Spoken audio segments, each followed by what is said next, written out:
yung mga masasakit na salita? Murahan, ganyan. Wala naman, hindi naman kami nagmumurahan. Ano ba? Kasumbat ko sa kanya na paano kita papakasalan kung ganyan yung ugali mo. Ganun. Actually, maraming nakakabitaw ng ganyan. Di ba? Paano ba kasi kung ganyan? Ano kaya, di ba? Paano tayo magtatagal kung ganyan ang ugali mo? Di ba?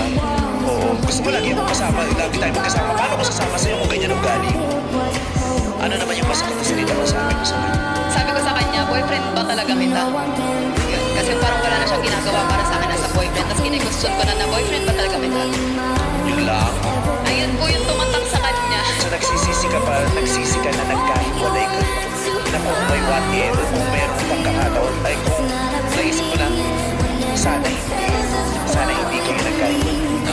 Pero hindi mo nag-reach out ka ulit sa kanya. Hindi kasi kinapulabol ka nga daw niya eh. Kasi, para sa akin kasi disrespectful yung bibitawan ng salita tapos biglang bawi. So pinanindigan mo na lang. Nanindigan ko na lang kasi gusto ko na lang mag-stick sa ginawa ko. Hindi ka na ganito. Wala ka na rin romantic feelings para kay Althea. Wala na. Pero, Parang may pause. Wala na pero iiyak mo na. Pero, ayun nga, napag-usapan din namin. Kasi nga, di ba, pinipilit niyang magkabalikan ka. Sabi ko, hindi kita bibigyan ng sagot. Pero alam ko na one day magkukross ulit yung landas natin. And time will tell talaga.